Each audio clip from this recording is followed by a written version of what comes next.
Hello, my name is April Jennifer Choi, and then I'm going to be going over how to make a fire whip. It's going to be similar to this one, but not the same way. I just kind of want to document the ways that I make a fire whip and the justifications behind it. It's not intended to be a full tutorial. It's just kind of go through all the materials and steps that I go through, and kind of the methodologies that I currently use. So then I'll get all documented together.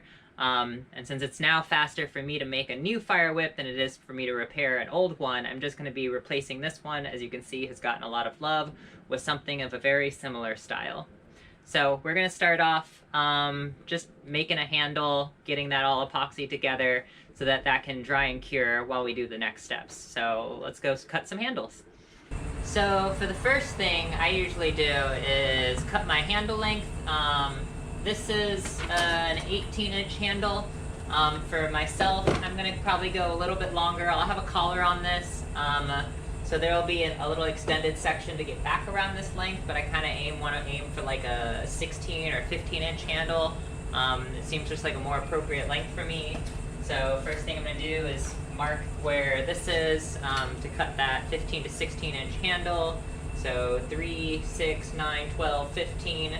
So it goes roughly about right here. So then once I get to about 16 inches, I make a quick little mark. That's where I'm going to be. And as I said, I'm not too particular about my own fire whips on getting the handle length. This is 7/8 inch 6061 aluminum. You can do this in metric as well. 7/8 I think is close to between 19 and 20 millimeters. So I'm just going to cut this. I'll check it just in case. Yeah, it's about the 15-inch mark.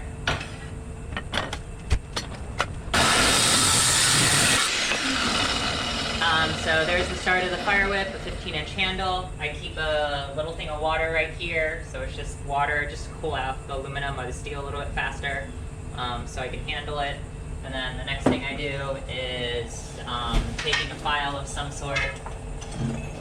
I'm just filing off the insides so you just get rid of all those burrs.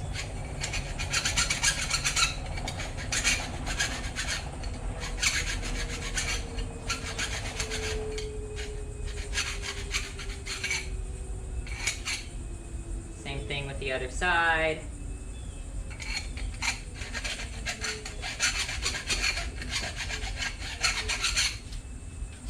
And then to get rid of the outside burrs as well, I'm just taking another file, and now I'm just taking out the outside burrs on this handle.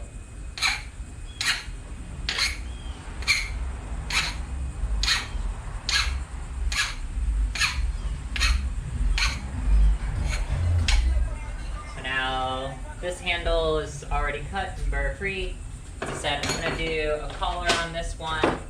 It's probably going to be maybe not quite 3 inches.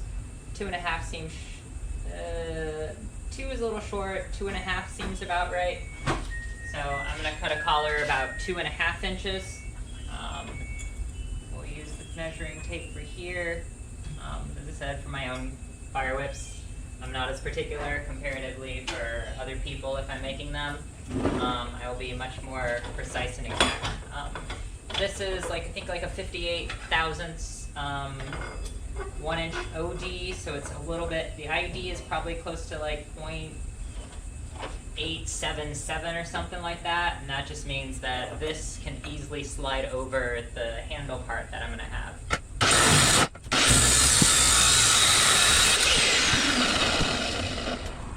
And then as I said before, if you have a bottle of cold water or a cup of cold water next to you, you can grab this a lot sooner than it would take comparatively to if you just have it there and it's still pretty freaking hot. This goes a little bit faster.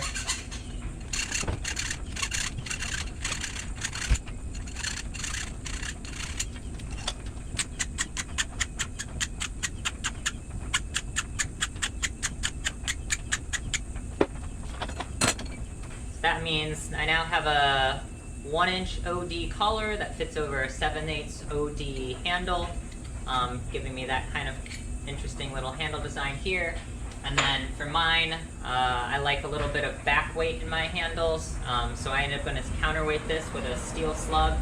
So then this is a 7/8 inch Steel Slug. I think this is probably just 304 carbon.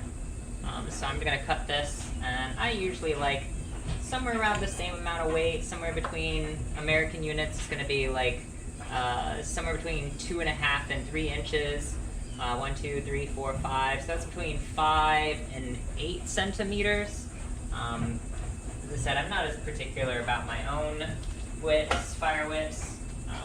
Get pretty accustomed to using whatever I need to use. So I'm just going to cut this somewhere around the 3 to 2 mark. These are going to be a little lighter. Probably do it around a 2 and 3/4. Since this is steel, it's going to throw a lot of sparks. I'm going to switch to safety glasses.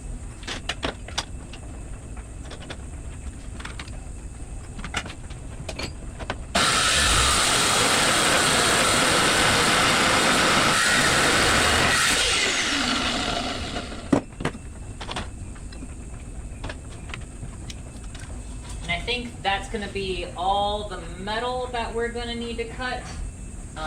So now, once that cools off, I'm just going to epoxy the slug in, which we'll probably do inside, and then we can start working on the thong. I just wanted to go over the reason that I usually put a Steel Slug in the back of the whip right here, because otherwise, when you're grabbing this right here, it tends to be super, super nose heavy to come down this direction. So then when you don't have any weight in the back here, the CG ends up being like really, really close up here, versus when you have weight in the back on this side, you end up having the weight feels a little bit more into your hand. Another reason why I'm making this one with a little bit of a shorter handle comparatively, it just pulls the weight back into my hand. I will admit that I grabbed the wrong type of aluminum. This is from a different project, so I won't be able to epoxy the slug into this one. This is kind of just meant for a nice new fire whip for a photo shoot that I'm doing coming up. So I'm just going to go ahead and continue on this whip without the slug, but otherwise I would normally just put epoxy and then throw the slug in back here, and then it would fit fine. So then at this point, I'm going to go grab all the Kevlar and Technora to start splicing the fire whip thong together. So I apologize to anyone who wanted like a precise, clean fire whip video, as it's not going to be this one. I will do one later on when I revise this fire whip design, and post another one later, probably in 2024, to figure out exactly what's going to be done on there. But this is going to be kind of a quick overall methodology of how I do it now, as I said beforehand, and then later on I will get into a little bit more detail and precise measurements of a design. But this one's kind of a quick one, and I promised a particular person that I would get the methodology filmed and documented, and then later on I will get the dimensions and everything else together. So for this next step, we're starting on the thong. I'm using 1/8 inch Technora to go through the core. I like it one solid section because some fire whips have been breaking near the end of the thong in the fall and coming off. So this guarantees that the fall always stays on.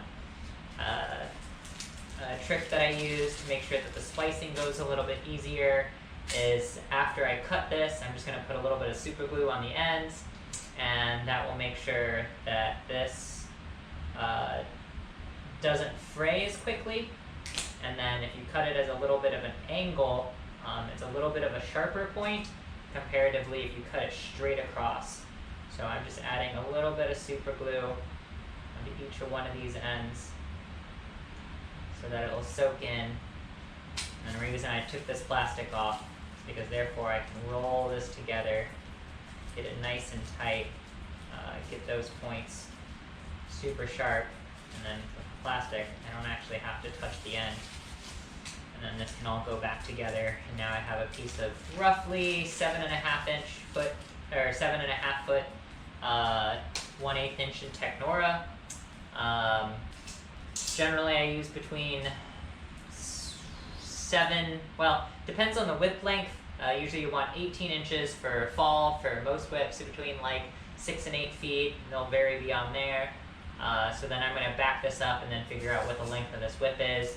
As I said, this is going to be a quick one that I'm trying to use for a photo shoot rather than being a precise one that I will use for tutorial purposes, which I'll get to later this year. So once I've cut the Technora core that I want for this, I'm going to splice it together. So I have a fit here that I'm going to use that makes my life significantly easier when making fire whips. I think it's called a Shelby fid. I don't quite remember. I'll look that up at a later point and then post it, or probably put it in the description. So comparatively to the last fire whip, I want just a tad bit shorter of a fall. So I'm going to do an 18-inch fall. And then I want to back it into the thong a little bit, so that means it'll have to fold over up to about 20 inches. That's where I'm going to want it. So that means I will take this portion, put it in here, fold it back on itself, shove it in, and invert this for the last 20 inches of this Technora.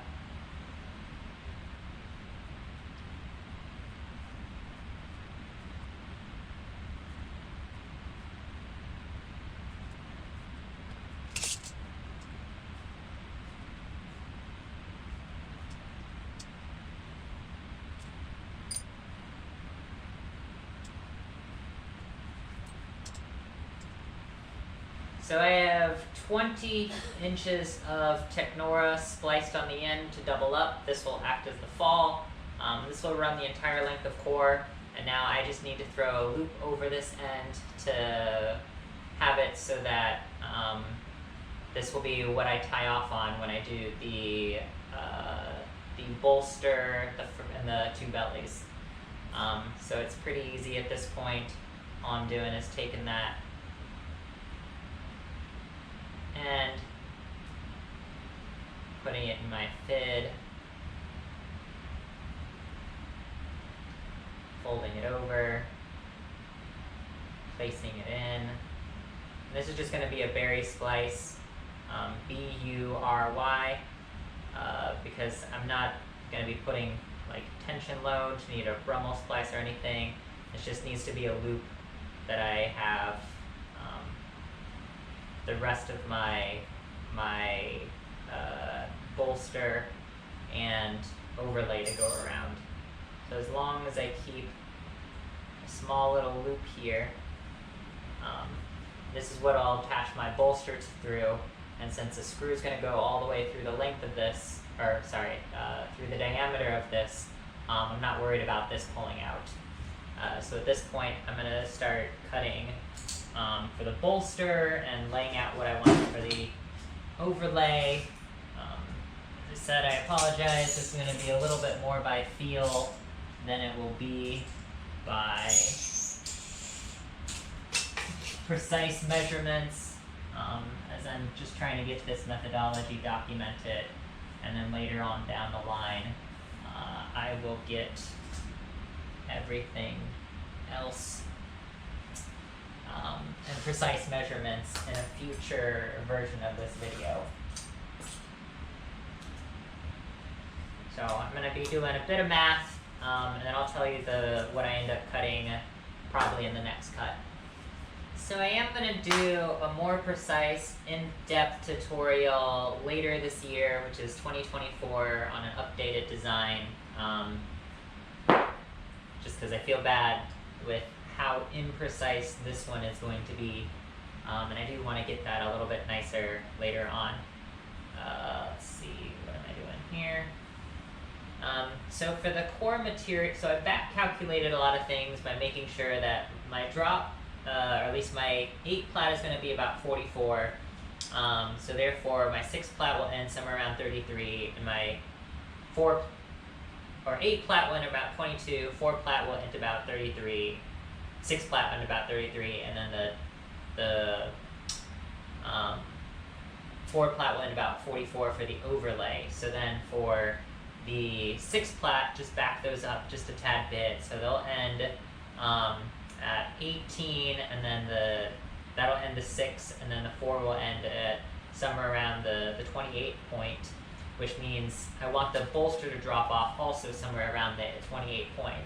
So I'm going to cut a triangle bolster that is from here to here, that's 28 inches long. So that's what I'm doing now with this piece of Nomex Felt. So I'm getting out my bolster, marking that it's going to be right here is where it starts. And then the halfway point, it will be cut down the center. So that's going to be there. So then I know that I need to go from this point down to this point. Did I lose my little mark? There it is.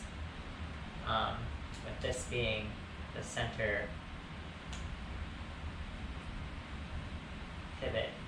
So then I'm cutting this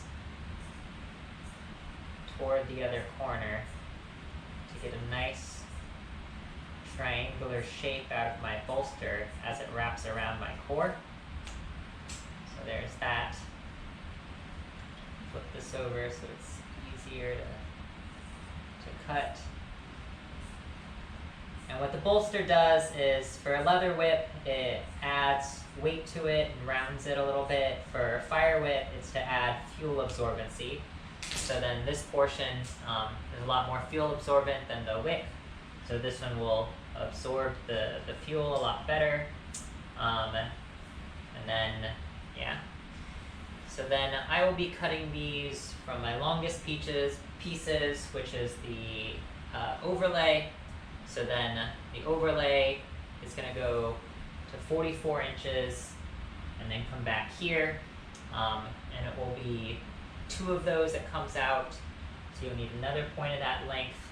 And then you need to multiply that by roughly 1.414 if you're plaiting at a 45-degree angle. If you're plaiting a little bit horizontal, you'll end up with that at 1.5 or something. So generally speaking, I just triple whatever I did. So it'll be around this length, and then give myself just a little bit of bias. So this will be the overlay, the longest strands in the overlay.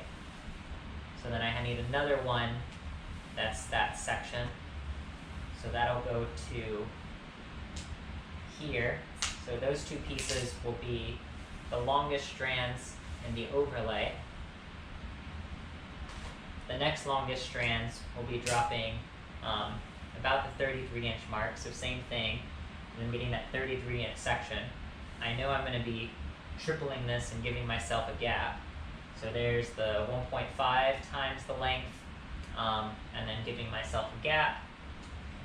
So that will go back here, and the last strand on the overlay will be out to roughly the 22 point. I will triple that. Then I'll give myself a little bit of length, just so that I can cut that. So now these are all the strands that I will be using in my overlay. So I'm finding the halfway point so I can easily track this later. So that's where drops will be. I'll offset that a little bit on these 2 because one will drop a little sooner than the other. So I'm just making a slight little offset from the center mark, bringing these together, and I just type a quick little slip knot so I know where all the center marks are for my overlay. So now I need to do the same thing for my belly. So then for the belly plat, it's going to be a 6 plat, so I'm going to try to drop those, taper that in thirds. So since the belly is only going to come out to roughly, the 2 plat's going to come out to this like 36, 38 range. I'm just going to triple 36. So it'll be like here, 1, 2, 3. So that will be my longest strand in my belly plat. So then before that will be about 24. So I'll triple the 24 count. 1, 2, 3, so that will be my 4 plat. And I bring all this together, and then let's start off. I'll have a 6 plat, so that'll end somewhere around 16 inches or so. So I'm going to do to here, 1, 2, 3. So this will be my 6 plat. So then I'll do 6 plat, 4 plat, 2 wrap, and then that's what everything will be going around. So now this, I just tie off. These are going to be my belly strands. So then we get to go ahead and start plaiting all this together. Right now we're getting the bolster and belly onto the fire whip. I used to tape this on there so that it's really, really tight, but the tape would degrade anyway. It's not actually holding the bolster on, so I've kind of stopped doing that. So I'm just starting the belly. So since I know I'm doing a 6 plat belly, this collar is going over there. I'm gonna take these sections, which are the 3 strands that we cut earlier. So this would make a 6 plat. So I'm taking the ends of these strands, holding this still, gathering the ends together, bringing it through my loop, so then I have this ready to do 6 plat. So then I'm bringing that strand through, and that strand through.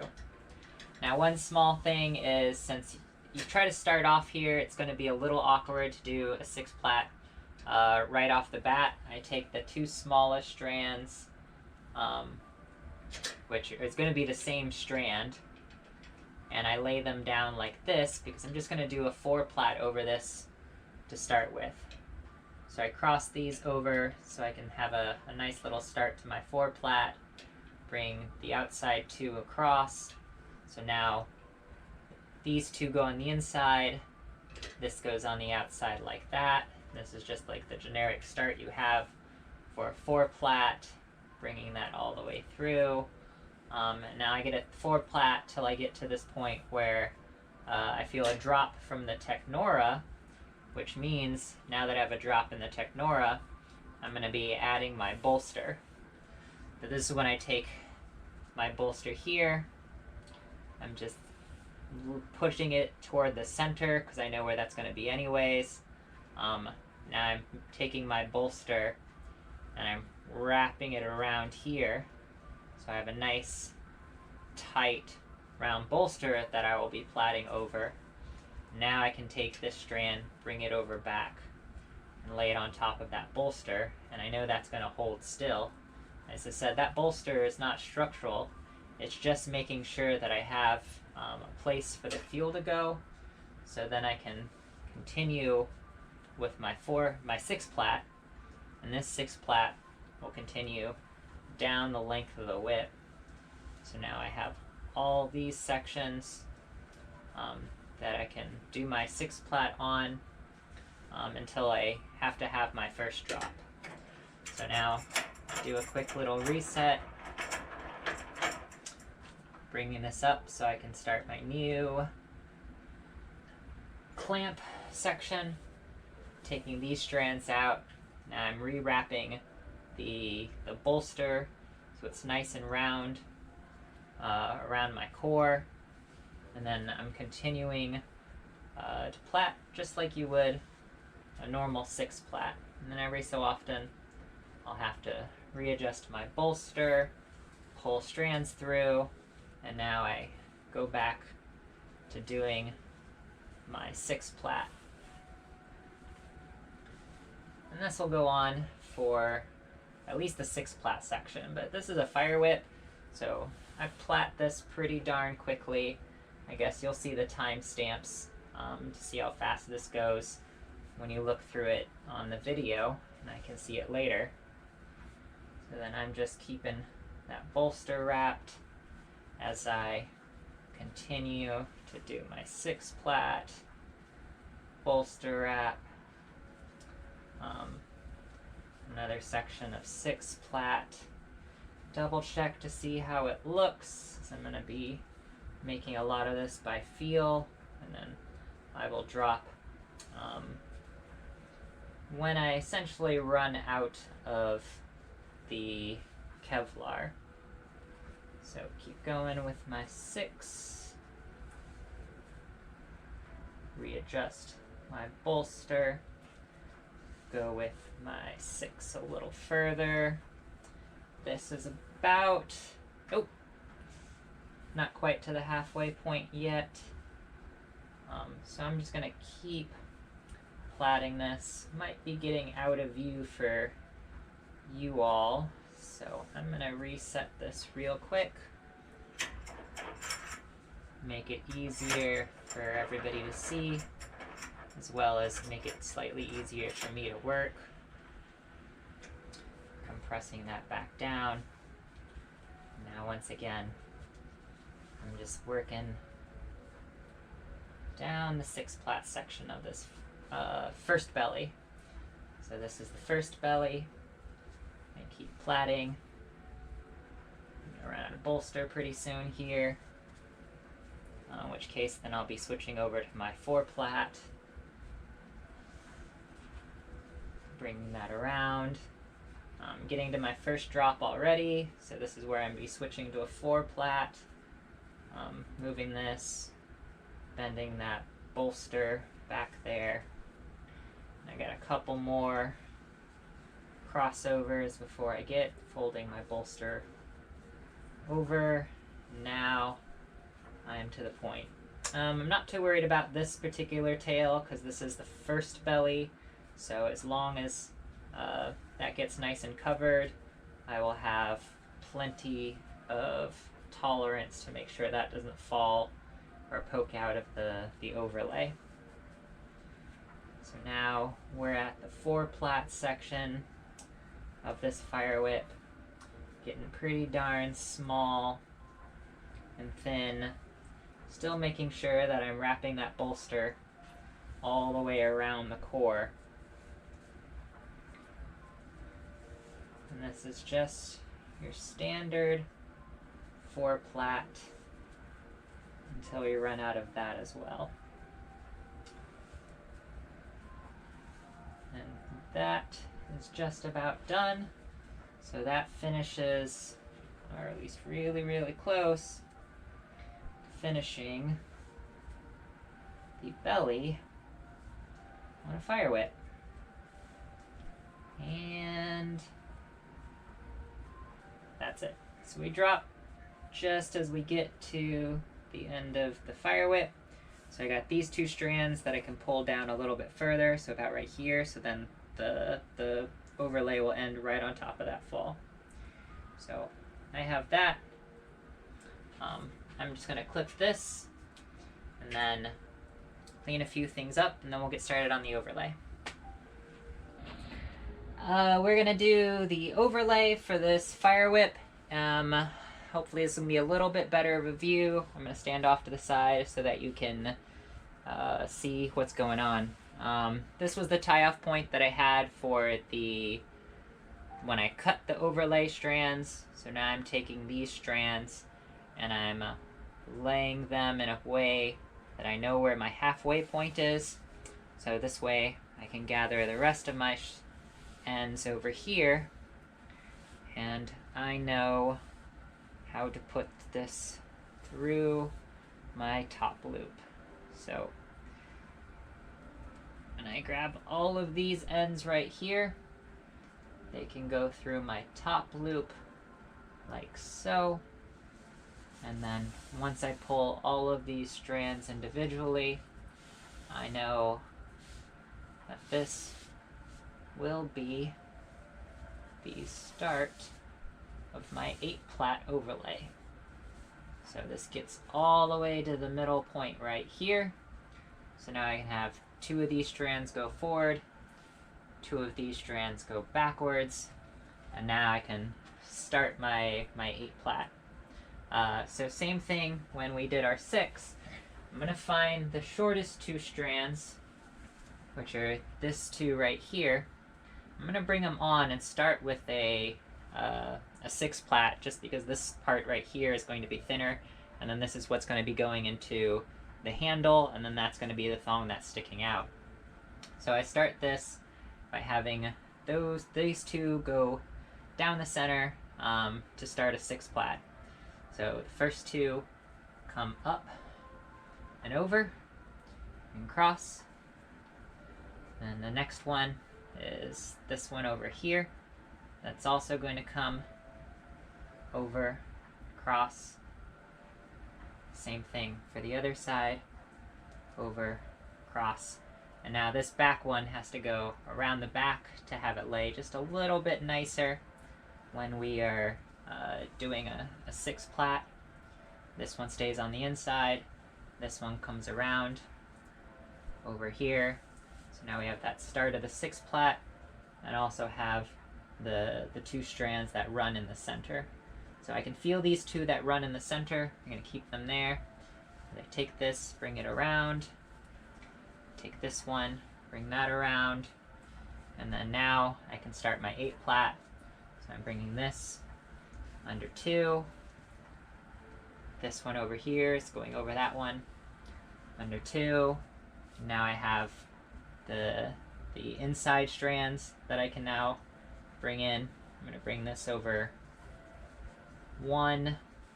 Now I have 4 strands on this side, which I mean bring these ones over 2, and I have a nice round start to my 8 plat.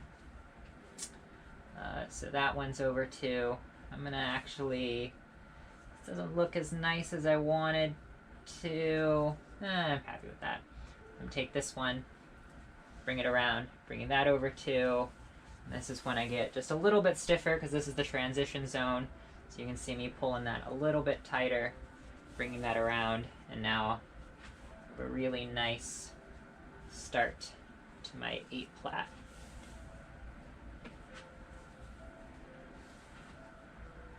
So this is under 2, over 2, which means I might have messed up back here.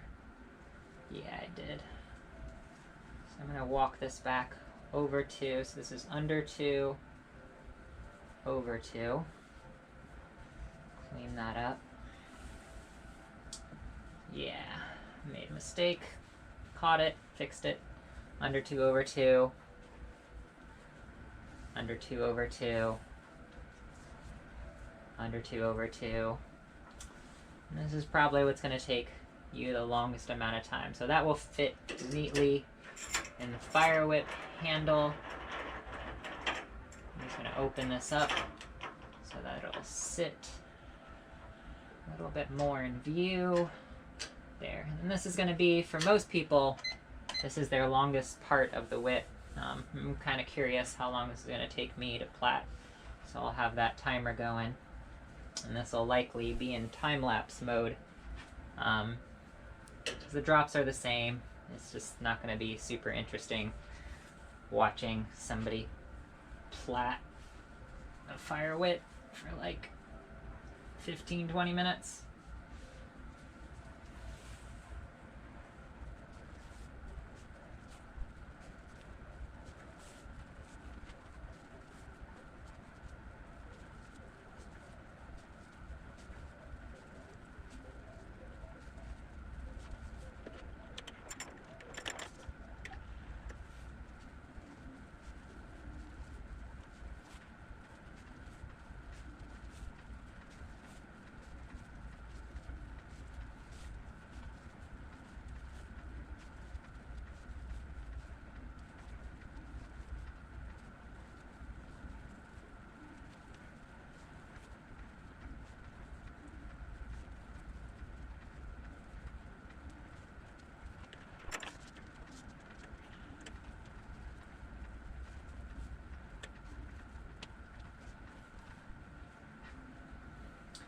So the angle on this is getting a little sharp right now, so this is probably the zone that I'm going to transition to a 6 plat. So I'm waiting to find out where these hands will come down.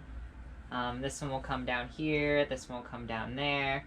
So I'll continue on the left side or I'll drop on the left side and continue on the right just a tad bit further to try and capture the tail on this so there's no chance of it coming out. So this will be a 7 plat only for like 3 or 4 crossovers. And then once I bring this tiny tail over here to the right side, I'm now going to drop my right side, and then I'll have a 6 plat total on the right side. So then I get to this drop point, I'm making sure that gets covered, so I'm still over 2, come back over this side, and then when I go over 1, now I'm over 1 on this side, and now I'm fully at a 6 plat on this section right here. Looks like I will have to trim some of this tail, so I'm going to do that shortly here.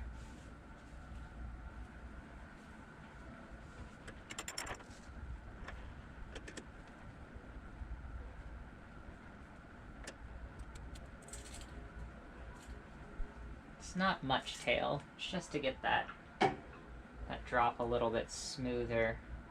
So this will continue. That'll go just a tad bit further than these strands, which are the longest strands, which also have to get trimmed. I just want these to be covered up nicely.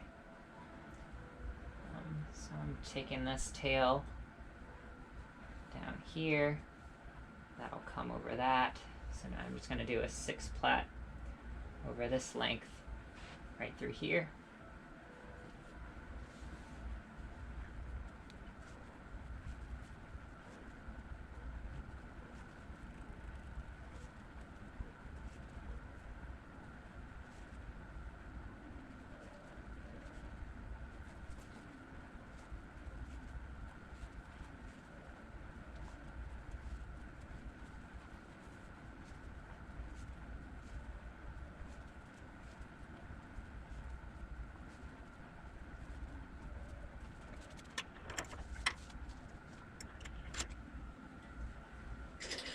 So my left side's getting a little bunchy again, as you can see through this. So I'm going to do another drop to go 4 plat over 2. So I'm taking that one, bringing it back. Since my left side is shorter, I'm going to drop my left side first. So this comes over here. This one goes over that one. So now this is technically a 5 plat. Bring this back over. There's 5 strands that are being braided. And now I want to drop this side over here next. So I just bring this short tail over. This is coming over. And now I'm going to drop this one to bring a 4 plat. And then I'm going to continue this 4 plat. Would cut a strand here. Yeah, I know I don't have much left on this, but just to clean up the end a little, I'm just going to cut off that tiny little bit. And then continue with my 4 plat. Making sure I get the right strands covered. So now I have a 4 plat. When that strand drops, I'll have 4 over 2, then 4 over 1. And then I want to end my last couple of strands at the same time I end where the inside core of the Technora started. So since the end of the core's Technora started right here, that's where I want to drop my inner 2 strands. So given that this is where everything ended up, I'm probably going to chop this. These were my original tails, so this is my overlay. I want to keep that the longest, so I'll chop these right at and then right before we get to this bumpy portion. So that's the right at one, if you can see, and then this is the right before. Didn't lose too much Kevlar. And then we'll drop this one just after. Yeah.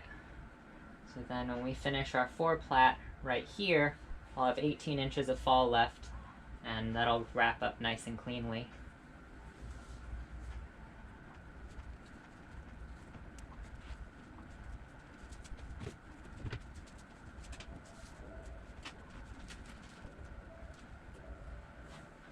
So this should be roughly about 18 inches of fall left. I'm gonna probably do at least like 2 or 3 more crossovers because I wanted this just to be a tad bit shorter of a fall compared to the other one. I'm just gonna do 1, 2, 3, 4. Bring these along on the back side. Double check that length. And that should probably be around 14 inches, 16 to 14. So it's 16 right now. I'm really happy with that length. Only a little bit of leftover Kevlar. So I'm gonna cut these off and then we're gonna go finish this. So got the overlay done in under 13 minutes, which isn't too bad. Don't know where this video is gonna end up in time, but we're making pretty good time on it. We just finished the overlay on this fire whip, and the next thing we're gonna do is wrap this and then glue it so that all this the strands from the overlay don't end up fraying. One thing I do usually want to check at this point is whether or not the thong indeed fits through here, because I might have to lash this. So I drilled a little hole, 1/8 inch hole here and here, so make sure that the screw can go in easily. Right through here, so that goes through. And then it stops just on the other side of the collar. So as long as it goes through the handle, I did push this all the way through. Notice it was just slightly off, so I did have to drill this side twice to make sure that point can go through and lock that collar in place.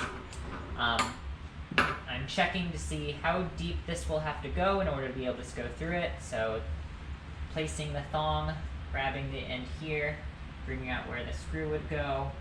So it would go right about here. I take a Sharpie so I know that when I get to this line in my fire whip thong, that will be where I need to put that screw through. And then the next portion I check is making sure that it fits in this. I remember that this is a little tighter. This was a different wall thickness that I was used to, which is why I couldn't get the slug in there. And I suspect that this won't quite fit in here, so when I do this binding, I will have to come back with this Kevlar thread and just bind right here so that it fits into the handle a little bit easier, since the handle did have a smaller inner diameter than intended. So then we would be finishing up this portion right here. So I already know that this is the area I want to stop, so I'm just going to move my hair clip down, tighten a few strands so I know that that's exactly where I want it to be. Pull that all the way through. So yeah, now I can keep my tails and everything necessary to keep the end of my fall right through here. Sometimes I will, depending on how I feel, I will glue this first so that when I cut it, it doesn't fray. Sometimes I'll glue it afterwards. Generally, you want to do the gluing after you sew it though, so I'm probably going to sew this, glue this, and then while the glue is setting, or while I'm working on the grip, cut it, and then I don't have to worry about it fraying from that one. So I grabbed a curved needle, and then I grabbed some Kevlar thread. And double Kevlar thread. So good long length, about long. Do need to grab scissors. That's probably there. So this, got that right there. I'm gonna stick back on so I don't have Kevlar to go everywhere. Now I can take this thread, put it through my needle. Doing this, line the ends up, tie it off. Get a nice thick knot at the end. Get rid of some of those extra strands. I'm not. Now I sew this. I take this and I put it underneath so that I don't have those strands poking up. Now that I got that, clip off. Make sure these strands are pulled tight so I can go all the way around, up and through. I'll get my first good pass. Kevlar thread, pull it tight, check the side, same thing, all the way through, pulling up, and that tight, and that will bind off the end of this, and with the thread going through the center into the Technora core, we end up being very, very confident that this is not going to slip, and that that Technora runs all the way through the middle, so then I know that that's definitely going to stay there, because you're not going to break the Technora anytime soon. So same thing, just pushing this through, lashing the end of this, nice and strong. And I'll do this a couple of times. I don't have an exact number, of times that I go around this. As I said, probably in the next tutorial, when I do this a little cleaner and have a little bit more time, I'll give precise dimensions and numbers to everything. This is just kind of capturing my fire whip methodology from this year. I know a lot of people like to lash this in the end. It's more from aesthetics than being physically capable, so I'll at least give this a couple of times around just to kind of give that classic whip look. Kind of dress it up a tad bit. Once all the way through for good measure.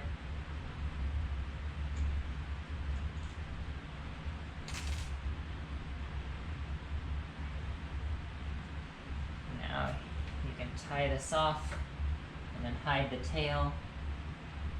I'm going to steal a couple of those strands up once through my loop, therefore a nice tight hitch. And then I'm going to hide this tail by coming all the way back through here. So now that the tail's going to be gone of the thread, when I cut it, you don't see that tail coming out. So pull that all the way through here. That looks clean on this side. And then I chop off the thread like that. Now that that's all nice and clean, before I cut these, I put some wood glue on there, and then that'll kind of seal the knot, and I'll seal all of these strands so they don't end up fraying. Just standard wood glue. I try to grab a piece of scratch paper, kind of like what I used my original notes for what I was cutting all the strands on. I'll put everything on here. I also, just for my own aesthetics, like to make sure that I will cut these in a triangle form. It's just the way I prefer and how I like it to look. So I just kind of get this in a little bit closer of a format here. And then I'm going to glue all of these, and it'll take a little bit for this to cure. Option 2 is you can just use super glue. Wood glue seems a little bit more popular among fire whips enthusiasts. Don't ask me why.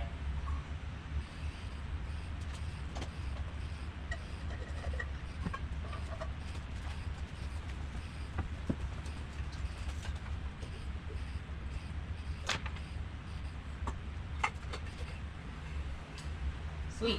So while that dries, we're going to go ahead and probably finish wrapping up the handle. I did say that I was going to lash this end to make sure that it all goes in neatly into this particular handle, because it was smaller than what I was used to. So I'm just bringing this, feeling out where it's going to be the thickest, which is kind of like right here. And then finding a good spot to hide this tail. Not that it's a big deal, because nobody's going to see this section. And just giving this good compression right where it needs to go. Wrapping it around a few times. Like I said, this isn't for sheer strength or anything. It just needs to be tight enough that it easily fits into the handle. So I'm just going up this, tightening it. I'll roll this thong later before shoving everything in there and shoving it all together. At this point, it might get a little bit thick, so I have a pair of pliers to help get through when this gets a little tough, because this is now getting pretty tightly bound.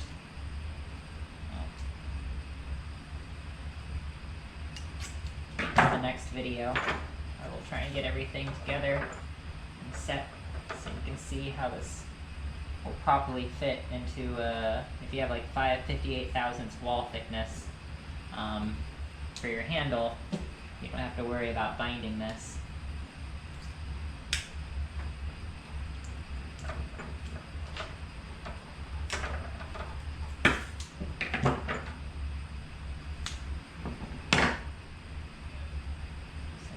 I'll throw those little pieces away, so that should now, there we go, slide in, just get inside to make sure it takes over that spot.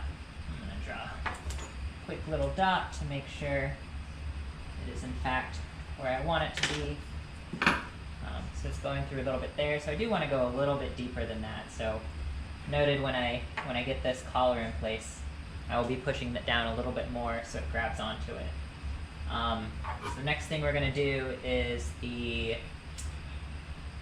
so I guess we could put this all together now. Generally like to do the grip because otherwise the thong kind of flops over. And I know where this is going to end, so yeah, we'll do the decorations with the grip and the silicone next. So the next thing we're going to do is add the grip and the color, or the silicone, to kind of protect it from some heat. Don't ask me why I do this on the ground. I know a lot of people are like, why do you keep doing so much of the stuff on the ground?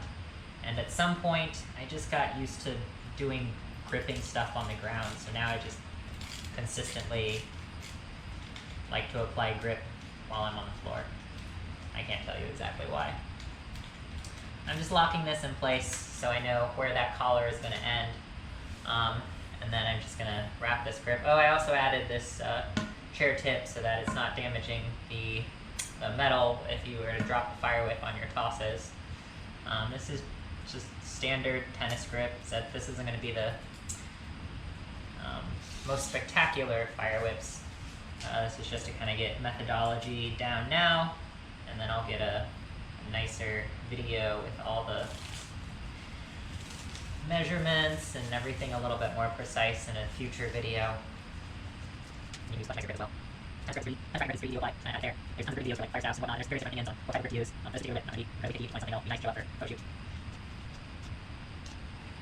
Also, I live in Florida, and it's very warm, which is why I'm kind of losing clothes as this video progresses. Oh, I have my color on there. I'm going to have a splash. Yeah, I'm going to get a splash of orange on the end. Maybe I will. Probably a tiny little bit. Yeah, I'll get a splash of orange on there. So I just bring this at an angle, cut. Grab some electrical tape. Get that started. That's finishes. I suppose I could have cut the grip earlier to have a little bit more color and pop to this particular one, or I could, I don't know, maybe put a little bit of orange back here to cover up the logos so it doesn't look so much like an advertisement. Another reason why I use blank electrical tape. And then I'm going to take some acetone to the metal on here to get rid of the part stamp, the part number and mil spec, etc. Clean it up and kind of give it a more blank look. So I'll take some acetone to this right here, and yeah, I'm going to do a splash of orange in the center as well. So let's go ahead and add our orange color. Do this, go the same direction. Because I already know where this is about to end. Go ahead and wrap this. Mark where the end's going to be. Just so. There it is. Put on there. If it's just a tad bit sharper on the side, it'll be easier to apply. Now when this gets on there, get this direction so I can get right up against where the collar's going to be. Put that silicone up right against it. Now I can finish wrapping this. Yeah, here we go. Yeah, I don't really like to have an advertisement on there, so I'm just going to do another strand over in the center just to take out that. Another reason why I don't use kind of the tape that comes with the tennis grip, because I'm trying to keep these minimal, also not to get sued. nice black color. Cover up the advertisement back here.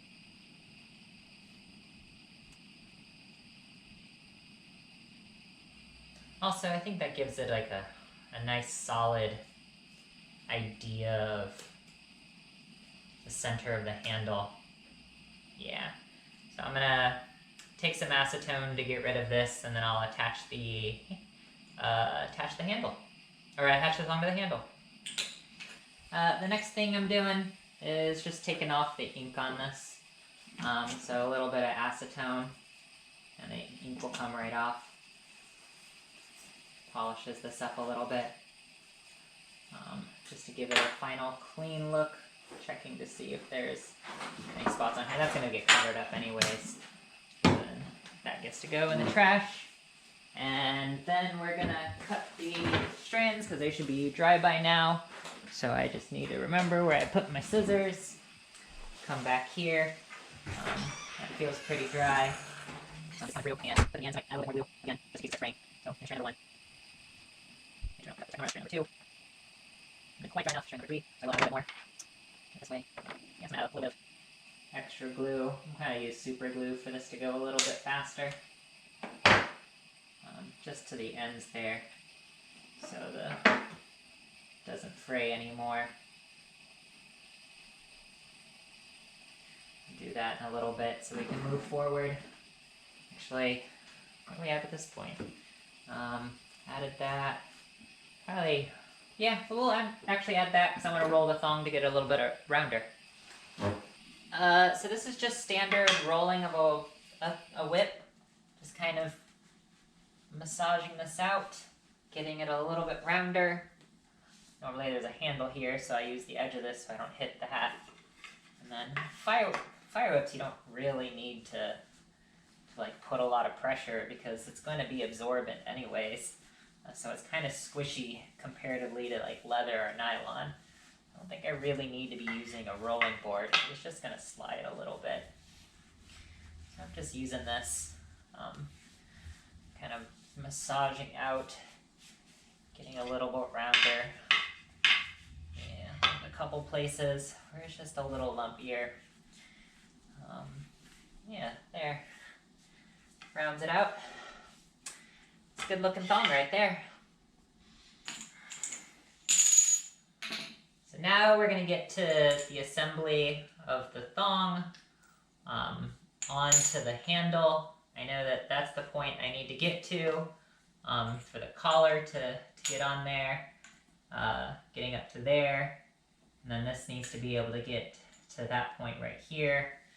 I realize now why I tended to do this grip a little bit later because I slide the collar back here, so this is going to be a little bit more of a challenge to get everything to fit together. Given how loose this is, I probably can slide the collar up a little bit higher and then slide it back down. I don't know yet. Oh, yep, that seems to work decently well. Make sure I have that hole in the right direction, which is right here. Make sure that goes all the way to where it needs to be. I had a dot there, so I know where it should go, which is here. Get that in a little bit further. So now I can pull on this collar, and that'll slide on. And then just a little bit of massage work. And those holes should align perfectly. Now I can take my screw. The benefit of this type of design and system is the thong, the collar, the handle, the end knob, they're all, this is a modular system, so if any time I need to change it, I can. And then change out the collar for a guard, change out for a longer handle, a thinner handle, a longer thong. But I know that's going to be solid on there. And now, I think the last step is just to do a popper. So we're going to do the popper next. The last thing we need to do for this fire whip is just adding a popper. I mean, there's so many preferences when it comes to poppers, so I'm not gonna go through all the many reasons why people have their own preferences. This is just Kevlar kite string. You can find it in a couple places. I don't know the size of this one, it's just kind of what looks right. I don't know if it's even written on there. No, I cut it. I put a hole through that, so I don't even know what the size is. I'll figure it out and make sure I tell everybody later. Yeah, just kind of depends on how people want to do their poppers. I usually just put it in my mouth, so.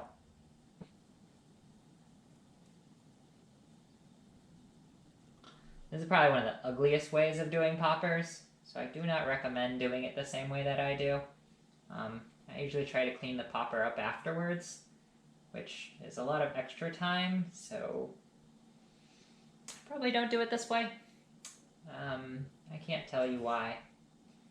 It's probably because I end up cleaning poppers after I cut them anyways, so I didn't really bother like trying to get it perfect the first time. I just will bunch up like this and I'll clean it up in a second. So I tend to do one knot, and then I do a second tiny knot on next to it. Just feels like it's a little bit smaller than doing two, or this just is a little bit, feels a little smaller than doing one big knot. I do two tiny knots and then butt them up against each other. So then the two knots end up like that. And then I end up cleaning up this popper anyways, or by opening this up, kind of evening it out. So I don't recommend this method, it's just kind of what I end up doing for a lot of whips.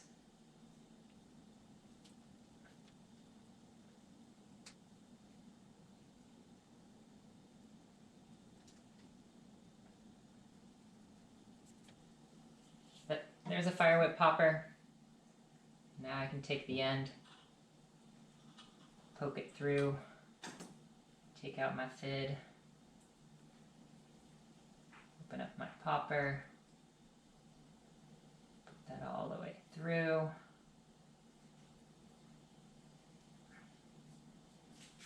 Bring this all the way over. Now pull through the end. That finishes off this fire whip. So I'll probably at least get a video of what it looks like outside. I think it's like 98 degrees out, so it'll be a short video. But yeah, that's a fire whip. I think we started around 2-ish. I don't remember. So it's like 2 to 3 hours. Yeah, let's go crack this thing. So this is the fire whip that we just made. We're gonna give it a couple cracks, see how it sounds.